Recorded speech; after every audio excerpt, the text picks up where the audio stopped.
Aku selalu benci suara kipas angin tua di kamar kami. Benda itu sudah menguning, berdebu di bagian mesinnya, dan selalu mengeluarkan suara. Berderit yang menyayat telinga. Setiap kali kepalanya menoleh ke arah kanan.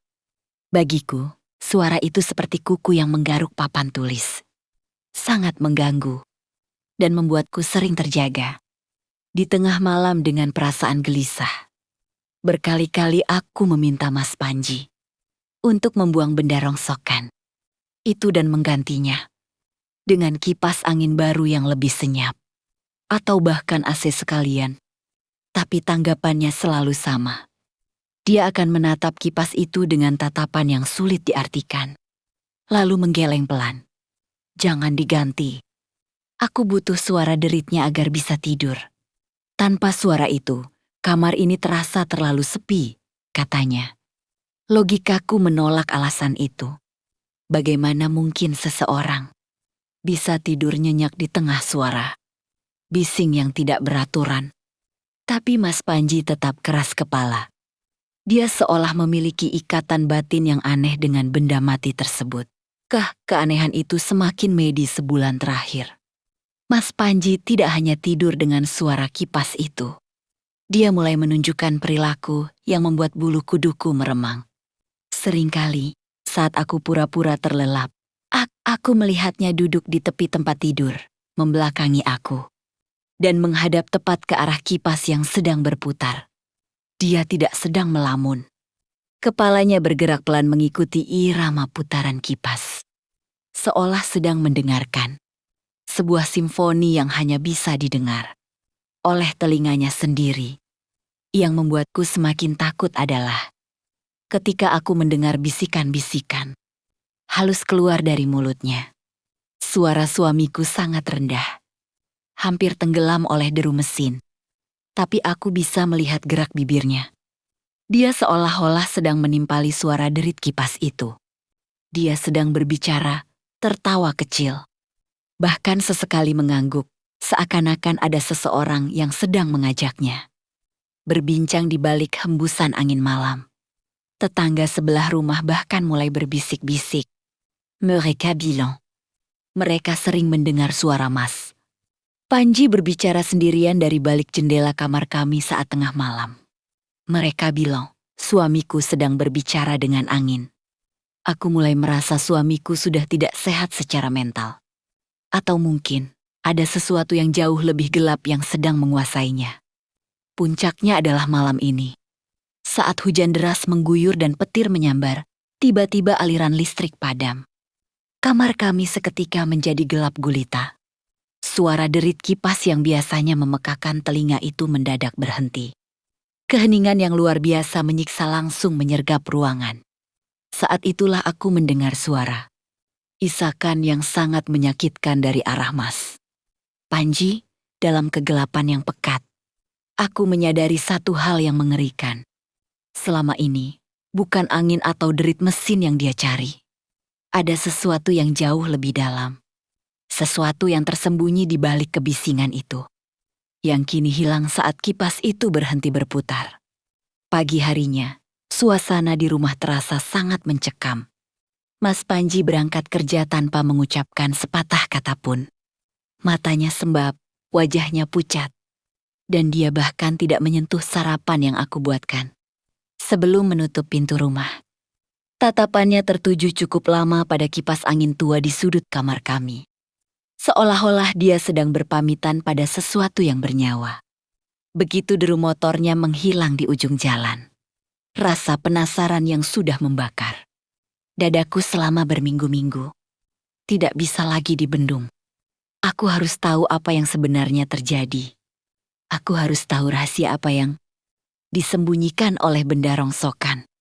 Itu hingga suamiku kehilangan akal sehatnya. Aku masuk ke kamar, mengunci pintu, dan menyeret kipas angin itu ke tengah ruangan. Aku mengambil obeng dari kotak perkakas dengan tangan yang gemetar hebat. Dalam pikiranku, aku sudah bersiap untuk menemukan hal-hal yang mengerikan. Alat penyadap, barang-barang mistis. Atau mungkin benda klinik yang digunakan suamiku untuk ritual tertentu. Perlahan, Aku mulai melepas baut penutup mesinnya satu persatu. Derit besi yang beradu membuat jantungku berdegup kencang. Seolah-olah kipas itu sedang memprotes tindakanku. Setelah penutup plastiknya terbuka, aku mulai membersihkan tumpukan debu tebal yang menutupi bagian dalam mesin. Aku tidak menemukan kabel tambahan. Tidak ada mikrofon tersembunyi. Tidak ada alat elektronik yang mencurigakan. Hanya ada kumparan kawat dan mesin tua yang sudah berkarat. Namun, saat aku memutar baling-balingnya, secara manual untuk melihat bagian poros mesin yang paling dalam, mataku menangkap sesuatu yang ganjil. Sebuah stiker label kecil yang sudah menguning tertempel sangat rapi di bagian dalam kerangka mesin. Tempat yang tidak akan pernah terlihat kecuali kipas ini dibongkar total. Aku mendekatkan mataku, mencoba membaca tulisan yang sudah hampir pudar itu. Di sana tertulis sebuah nama. Andra. Duniaku seolah berputar. Siapa itu Andra? Selama 3 tahun kami menikah, Mas Panji tidak pernah sekalipun menyebut nama itu. Kami belum memiliki anak. Dan aku sangat mengenal seluruh silsilah keluarga Mas Panji. Tidak ada satupun kerabatnya yang bernama Andra. Kenapa nama seorang anak kecil tertempel di dalam mesin kipas angin ini? Dan kenapa Mas Panji menjaganya seolah itu adalah jantung dari hidupnya? Aku mulai merasa mual. Pikiranku melayang ke segala arah yang gelap. Apakah Andra adalah nama anak dari masa lalu Mas Panji yang dia sembunyikan dariku? Ataukah ini nama seseorang yang pernah menjadi korban dari masa lalunya yang kelam? Rasa takut itu kini berubah menjadi kecurigaan yang menyakitkan. Aku menyadari bahwa aku tidak benar-benar mengenal pria yang aku panggil suami. Aku mulai menggeledah setiap sudut lemari, laci-laci tersembunyi, hingga ke kolong tempat tidur. Namun aku tidak menemukan jawaban apapun. Sampai akhirnya, mataku tertuju pada sebuah kotak kardus yang tertutup debu di sudut gudang belakang. Di atas kotak itu, tertulis sebuah catatan kecil dengan tinta hitam yang sudah mengering. Hanya dibuka jika aku sudah tidak ada. Suara detak jam di dinding terasa sangat keras di telingaku. Dengan tangan yang semakin gemetar, aku meraih kotak itu. Aku tidak peduli lagi pada larangan Mas Panji. Aku harus menemukan hubungan antara kipas angin berisik itu, nama Andra, dan bisikan-bisikan ganjil suamiku di tengah malam. Aku menyeret kotak kardus itu keluar dari kegelapan gudang. Debu-debu beterbangan menari di bawah sinar lampu yang temaram, menciptakan suasana yang semakin menyesakan. Tanganku terasa dingin saat aku mulai menyobek isolasi yang sudah mengeras. Di dalam kotak itu, aku tidak menemukan harta karun atau benda berharga. Hanya ada tumpukan pakaian anak laki-laki berukuran kecil yang tertata sangat rapi. Ada sepasang sepatu roda yang lecet, buku gambar yang sudah menguning, dan sebuah benda yang paling menarik perhatianku. Sebuah tape recorder tua berwarna perak yang sudah kusam. Di samping tape recorder itu, ada sebuah kaset pita dengan tulisan tangan yang sama, dengan label di dalam mesin kipas angin tadi. Andra, tawanya, dengan jantung yang berdegup kencang hingga telingaku berdenging. Aku memasukkan kaset itu ke dalam mesin. Suara mekanik tape recorder yang berputar terdengar kasar di ruangan yang sunyi itu. Awalnya, hanya ada suara statis, kresek-kresek. Lalu, sebuah suara muncul. Suara tawa seorang anak kecil yang sangat riang. Dia sedang berlari, nafasnya terengah-engah, diselingi tawa yang sangat renyah. Suara itu begitu jernih, begitu murni. Sampai-sampai aku bisa merasakan kehadiran anak itu di dekatku. Namal. Sesuatu membuatku tersentak hingga tape recorder itu hampir terlepas dari tanganku. Setiap kali anak itu tertawa, ada sebuah nada tinggi yang sedikit serak di akhir tawanya. Bunyi itu persis dengan derit kipas angin di kamar kami saat menoleh ke arah kanan. Frekuensinya sama. Iramanya sama. Bahkan jeda di antara deritnya sangat identik dengan jeda nafas anak kecil itu saat dia tertawa. Aku terduduk lemas di lantai gudang yang dingin. Air mataku mulai mengalir tanpa bisa kutahan. Potongan-potongan. Misteri ini mulai menyatu dalam kepalaku dengan cara yang sangat menyakitkan. Mas Panji bukan sedang bicara dengan angin. Dia tidak sedang kehilangan akal sehatnya. Dia sengaja mengatur sekrup di mesin kipas itu, melonggarkan bagian porosnya, dan membiarkannya berkarat sedemikian. Rupa hanya untuk menghasilkan satu nada yang spesifik. Dia menciptakan kembali suara tawa anaknya yang telah tiada. Aku mulai teringat Mas Panji pernah bercerita bahwa dia pernah kehilangan segalanya dalam sebuah kecelakaan hebat. Bertahun-tahun sebelum mengenalku, selama ini aku mengira itu adalah masalah harta atau pekerjaan. Ternyata dia kehilangan dunianya. Andra adalah putra pertamanya yang meninggal dalam kecelakaan tragis. Dan suamiku, pria yang selalu terlihat tenang dan kuat itu, ternyata menyimpan duka yang begitu raksasa hingga dia harus menciptakan hantu. Melalui derit kipas angin hanya agar dia tidak merasa sendirian di tengah malam. Dia berbicara pada kipas itu bukan karena gila, tapi karena itu adalah satu-satunya cara dia bisa mendengar kembali suara tawa putranya yang tidak akan pernah bisa dia peluk lagi. Dia menimpali derit itu dengan bisikan cinta. Seolah-olah Andra masih ada di sana, berlari di sudut kamar dan menemaninya tidur. Aku menangis sejadi-jadinya, mendekap tape recorder itu di dadaku.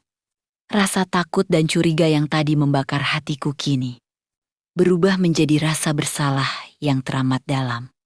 Aku telah membenci suara yang sebenarnya. Adalah lagu pengantar tidur bagi jiwa. Suamiku yang hancur. Sore itu, aku duduk di tepi tempat, tidur sambil menatap kipas angin yang sudah terbongkar mesinnya. Di sampingku, tape recorder itu masih menyala, memutar sisa-sisa suara tawa Andra yang berbaur dengan isak tangisku. Aku merasa seperti orang asing yang baru saja merampok tempat paling suci di hati suamiku. Suara motor Mas Panji terdengar berhenti di depan rumah. J'entends commencer l'eau. Aku tidak mencoba menyembunyikan apapun. Aku membiarkan mesin kipas itu tergeletak berantakan dan membiarkan kaset itu terus berputar. Pintu kamar terbuka. Mas Panji berdiri di sana, masih mengenakan jaketnya yang berdebu. Matanya langsung tertuju pada lantai, pada rahasia terbesarnya yang kini telanjang di depan matanya. Wajahnya tidak merah karena marah. Dia hanya mematung, lalu perlahan bahunya merosot. Dan dia jatuh berlutut di depan pintu. Dia tidak mengatakan apapun. Dia hanya menutup wajahnya dengan kedua tangan. Dan sebuah raungan tangis yang selama ini dia simpan rapat-rapat pecah di ruangan itu. Suaranya begitu pedih, suara seorang ayah yang dunianya telah berhenti berputar sejak bertahun-tahun yang lalu. Aku mendekat, memeluknya dengan erat, dan berbisik di telinganya dengan suara yang parau. Maafkan aku, Mas, maaf karena aku pernah membenci suara tawa Andra. Mas Panji membalas pelukanku dengan sangat kencang. Seolah-olah dia takut jika dia melepaskanku. Dia akan benar kehilangan pegangan hidupnya. Dengan napas yang tersengal, dia akhirnya mulai bicara. Setiap kali kipas itu berderit, aku merasa dia masih di sini, sayang. Dia suka sekali berlari mengelilingi kipas ini sambil tertawa. Suara mesin ini adalah satu-satunya hal yang bisa membuatku merasa dia belum benar-benar pergi. Aku takut kalau aku menggantinya dengan yang baru, aku akan melupakan bagaimana suaranya. Malam itu, kami tidak lagi berbicara tentang rahasia atau rasa takut. Aku membantunya merakit kembali kipas angin tua itu. Kami mengatur kembali sekrupnya, membiarkan porosnya tetap sedikit longgar di sisi kanan, hingga suara derit yang khas itu kembali terdengar.